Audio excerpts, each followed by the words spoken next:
नमस्कार, वेध विकासाचा 24 तास घडामोडींमध्ये आपलं स्वागत। मी सुनील पाटील। आपण पाहणार आहोत रायगड जिल्ह्याच्या शेतकरी कामगार पक्षाच्या ज्या पक्षप्रवेशाच्या हालचाली या ठिकाणी सुरू आहेत त्या संदर्भात। राज्याच्या विधानसभा निवडणुकीत जनतेने आपल्या मतानं भरभरून दान महायुतीच्या पारड्यात टाकलं। यामध्ये भारतीय जनता पक्षाला लोकांचा वाढता पाठिंबा दिसून येत आहे।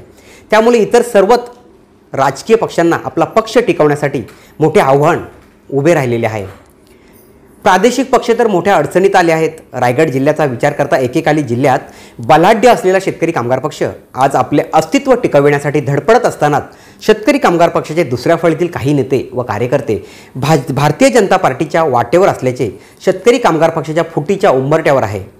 त्यामुळे येणाऱ्या काळात शेतकरी कामगार पक्षाची होणारी पडझड पाहता जिल्ह्यात शेतकरी कामगार पक्षाचा पाय अधिक घोळत जाण्याची शक्यता असल्याची चर्चा दबक्या पावलाने ऐकायला मिळत आहे। रायगड जिल्ह्यात शेतकरी कामगार पक्षाची मोठी ताकद या ठिकाणी पाहायला मिळत होती। जिल्हा परिषदेमध्ये एकाती सत्ता काही वेळा पाहायला मिळत होती, पण उरण विधानसभा मतदारसंघाचे माजी आमदार विवेकानंद पाटील यांना कर्णाला बँकेच्या घोटाळ्याबाबत जेलमध्ये जावं लागलं आणि शेतकरी कामगार पक्षाची फळीच बिघडलेली पाहायला मिळाली। शेतकरी कामगार पक्षाचे चिटणीस जयंतभाई पाटील, पनवेल विधानसभा मतदारसंघाचे माजी आमदार बाळाराम पाटील, माजी नगराध्यक्ष जयम म्हात्रे, माजी आमदार पंडित पाटील आणि इतर नेत्यांनी मात्र आजतागायत शेतकरी कामगार पक्षाचा लाल बावटा टिकून ठेवल्याचे पाहायला मिळत आहे। पण शेतकरी कामगार पक्षाचे कणखर नेतृत्व असलेले धैर्यशील पाटील यांच्या भाजप प्रवेशामुळे पेणमध्ये नवीन समीकरण पाहायला मिळाली आणि पेणमध्ये भारतीय जनता पार्टीच्या कमळाला सर्वाधिक पसंती आमदार रविशेठ पाटील यांच्या निवडणुकीत पाहायला मिळाली। तर उरण विधानसभा मतदारसंघामध्ये शेतकरी कामगार पक्षाचे प्रीतम म्हात्रे यांनी लाल बावटा खांद्यावर घेऊन निवडणूक लढविली, पण काहीशा फरकाने प्रीतम म्हात्रे यांचा निसटता पराभव या ठिकाणी पाहायला मिळाला।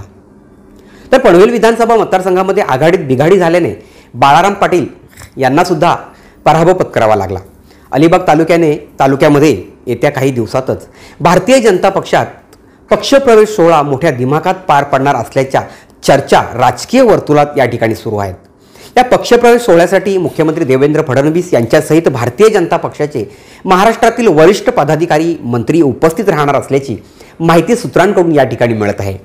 रायगड जिल्ह्यातील शेतकरी कामगार पक्षाचे चिटणीस जयंत पाटील यांचे भाचे आणि भगिनींनी महाराष्ट्र शासनाच्या मत्स्य व्यवसाय विभागाच्या राज्यमंत्री कैलासवासी मीनाक्षीताई पाटील यांचे पुत्र माजी जिल्हा परिषद अध्यक्ष ॲडव्होकेट आस्वाद पाटील उर्फ पप्पू शेठ यांनी आपल्या समर्थकांसोबत अलिबाग शहरातील रविकिरण हॉटेलमध्ये सर्व समर्थकांची चर्चा करून या सभेत आस्वाद पाटील यांनी पक्षाचा राजीनामा देत असल्याचे जाहीर केले होते।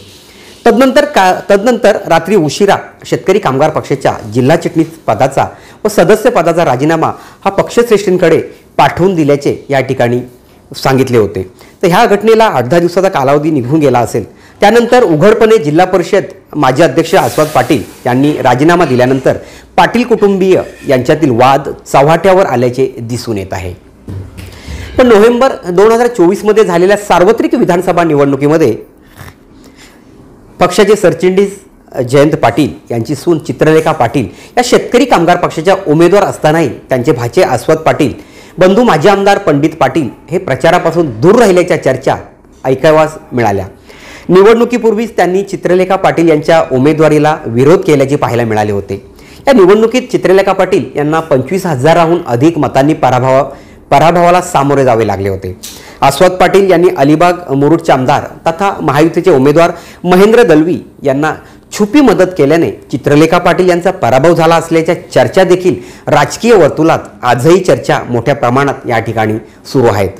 विधानसभा निवडणुकीचा माहोल संपल्यानंतर आता शेतकरी कामगार पक्षामधील पाटील परिवारातील वाद हा उघडपणे चव्हाट्यावर आल्याचे दिसून येत आहे।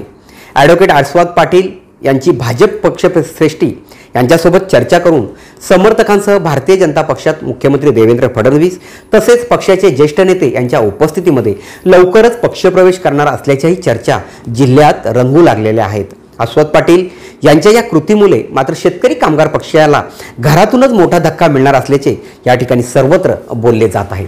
आस्वाद पाटील यांच्या समवेत माजी आमदार जयंत पाटील यांचे बंधू माजी आमदार सुभाष पाटील उर्फ पंडित शेठ यांचे सुपुत्र सवाई पाटील, जिल्हा परिषदेच्या माजी अर्थसभापती चित्रा पाटील त्याचसोबत माजी सरपंच सदस्य यांच्यासहित माजी जिल्हा परिषद सदस्य, पंचायत समितीचे माजी सभापती सदस्य, काही विद्यमान सरपंच उपसरपंच सहित अधिक समर्थकांसह भारतीय जनता पक्षात लवकरच पक्षप्रवेश करणार असल्याची माहिती या ठिकाणी सूत्रांकडून दिल्यात आहे. म्हणजे कुठेतरी शेतकरी